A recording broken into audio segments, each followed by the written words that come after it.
Damien? I'm never sure whether I hear German people pronounce your name, how it's really meant to be pronounced. It's supposed to be Damien because it's Okay. French. Yeah, so Damien, we have like in French, you have the accent, the inflection at the last syllable. So Damien. So okay. I mean, currently you're bartender, bar manager at Truffle Pig? Correct, yeah.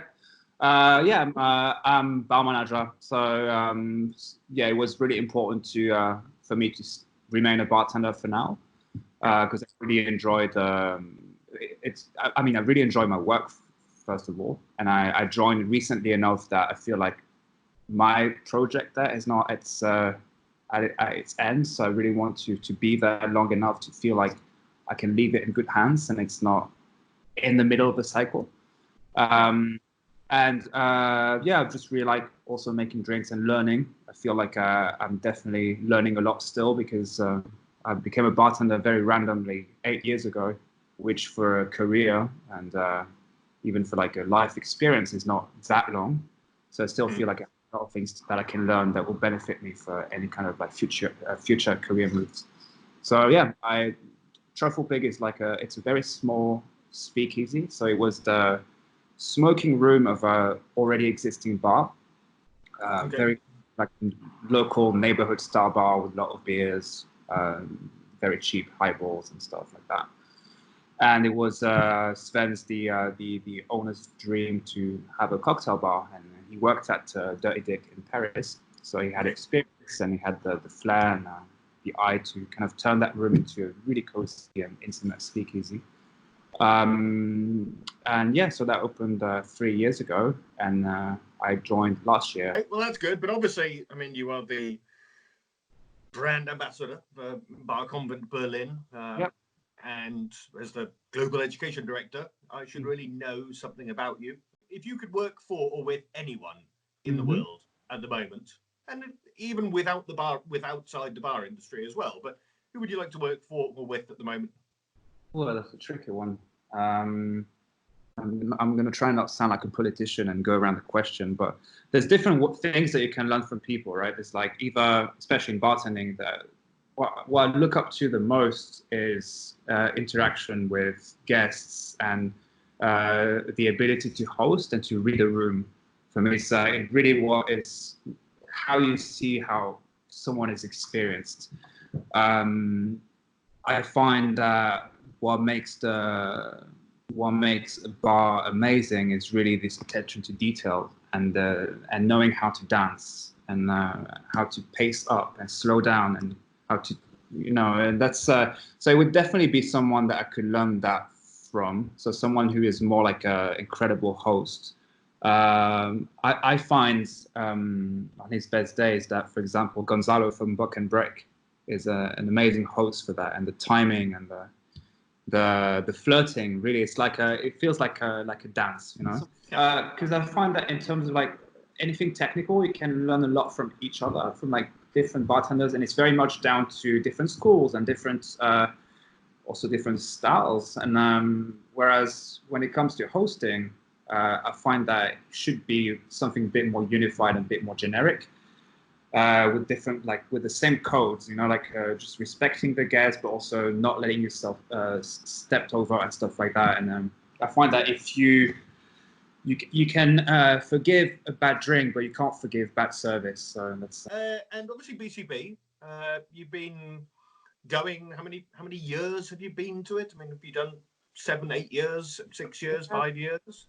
I've been working full time for 7 years as a bartender, and I've worked in a lot of different places in Berlin because I figured, I started when I was 25, which is young, but it's also younger, especially to start a new career. So I was like, okay, I'm going to start. I'm going to work in different places. So I worked in like dive bars, high-end cocktail bars, very like craft-oriented cocktail bars, more like social ones.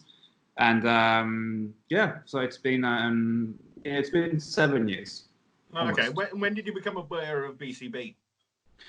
I would say the year after I started, because I was working in a bar that was quite outside of the whole cocktail scene in Berlin, And as soon as I worked in a different bar that was a bit more involved, that's when I found out about BCB. And actually, the first year that I went, I was offered to help out at the, can I name brands? Yeah, of course. I was able to help out at the Hendrix stand with Coco Prochorovsky. Oh, my bartender, I'm looking for a bartender because he felt sick. Can you help out for a few hours? I was like, yeah, sure. So I put on my best shirt, you know, as every bartender does for BCB. Yeah. And I went out and helped out. So now that's when I realized, I was like, well, this is amazing, because I'd never really, wasn't really aware that there was such a strong sense of community in bartending. And like all these guys knew each other, and I was like, well, this is like summer camp. You know? It's really cool. So yeah, and then I've been, I went back ever since, every year. Yeah. Cool. Okay. And your best memory of it? I mean, you got any standout highlights, memories? I mean, obviously, I don't know if you've seen me present, so that, you know, that would normally be the high moment. I mean, obviously the talks are always very important, but I would say it's like, you know, it's like when you go to, it's the mingling with people, like socializing, getting to see the people that you haven't seen in a while, and also like, so you're at the show itself during the day, and you hang out together, you try new things, and then in the evening there's all these events happening in the bars. So I mean, as a Berlin bartender, you don't really get to go to those events, but it's always nice to like meet new people at the show, and then they come to see you at the bar. So I wouldn't say there's like any specific memories, but every time always leaves me a really nice, almost like nostalgic feeling after BCB. You're like, oh, I met all these amazing people, and then you see that it connects even more. And yeah, for example, last year it was really lovely, just seeing everyone again. It's like it's like a school reunion, you know. It's really lovely. Yeah, no, networking, catching up with friends and seeing people from around the world. I mean, you sometimes only see people at BCB because that's the only time they come to Germany. So it's cool to do things like that. Okay, cool. Drinking, I presume you drink? I do, yeah. I'm not. Responsibly, of course. Yeah, actually, I'm not a massive drinker. I'm a massive lightweight, so I try and be careful. Okay, cool. But I mean, what's the best or most memorable drink you've ever had? I think it was at Three Sheets in London, and it was their version of the French 75. It was so it's a carbonated drink that they bottle and do table service, and I really liked it, but it wasn't so much about the drink itself. It was also the fact that you walk into this place that's like, in terms of aesthetics and interior, it's not really impressive. I don't know if you've been to Three Sheets. Yeah. So, and you feel like, okay, this is a neighborhood bar, and then they serve you a drink that's mind-blowing and very innovative, and with a very casual way of serving it, and no fancy garnishes or anything. So, and like the eye for, the eye for balance, and the technical aspect is, as a bartender, you can really see it, but it's also very approachable. So I was like, wow, this is a perfect drink. This is a new classic for me. Yeah, that was by far that one. Yeah. Okay, that's cool. And obviously you visit bars, you visited bars. What bar was still on your sort of bucket list? Somewhere you haven't been, but is sort of, if you could go anywhere now, and being stuck at home, you wish you could go anywhere. But if there was one place that you were allowed out to, transported to, where would you like to go? I think it would be Birdie. I've always been really impressed by what he does and what he puts out on me, at least on social media. What's like flavor combination.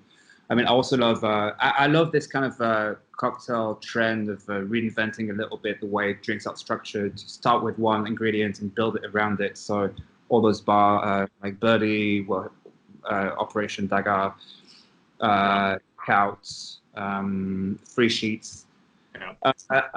Also, I would love to go to Atlas in Singapore. That's a bar I would love to visit. Yeah, this one more because of like the The interior, like, I don't know, it's one of those for me legendary spaces, and it just looks. Yeah. Looks like it's a space that when you walk in, you would be like your breath would be taken away, and then. So yeah. I mean, it's odd. Until recently, I was running a bar in the financial district that had like a 9-story atrium within it, and all like wrought iron, incredible sort of, and everyone would just come in and just stare up at this and want to sit underneath it, but was like, I've lived in New York all my life, I never knew this place existed, and I'd never really worked in a place that had that sort of incredible visual. Tourists would come down just to look at it, and it's like, okay, so I mean, we know drinks are about bars. The really important thing are who drinks there and who works there, but a good visual goes a long way as well. Sure.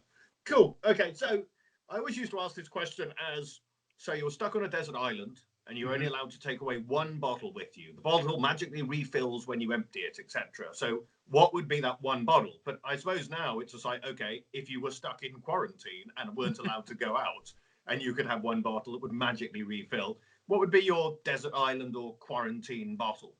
It would be a bottle of Sherry Amontillado, for sure.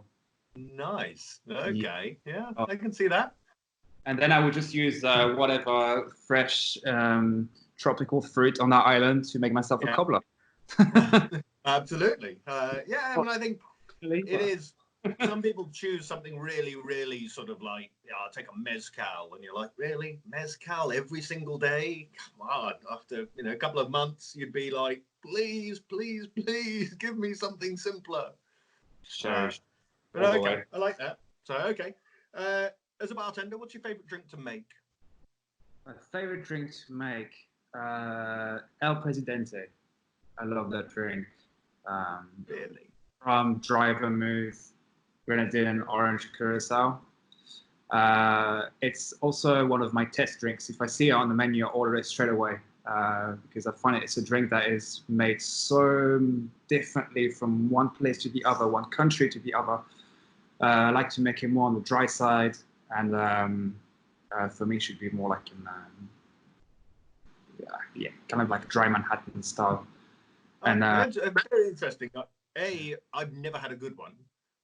But B, I used to be part of a group, or I guess still am, the Traveling Mixologists, which was Jörg Meyer and Alex and Stefan and things like that. And we did a pop-up. We used to do it during BCB, and we did it at, it was maybe Victoria Bar, and that somebody had put the Presidente on the menu, and it was like, right, I got to make one like 75 times that night, and every single time I tried it, it was like, nope, still don't like it.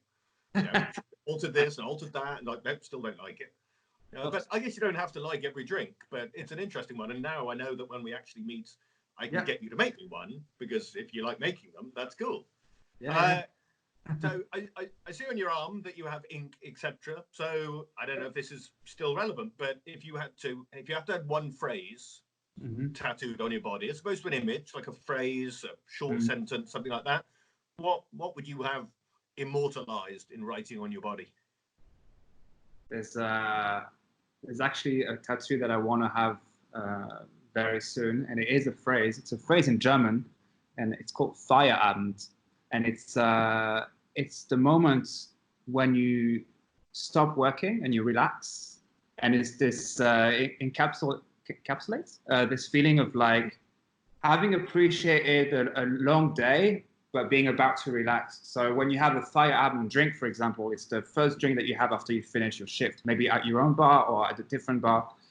And that's, for me, it's it kind of like embodies these moments that are so important in the bar culture. It's not all about the drink. It's not all about like every single aspect. It's just the whole thing.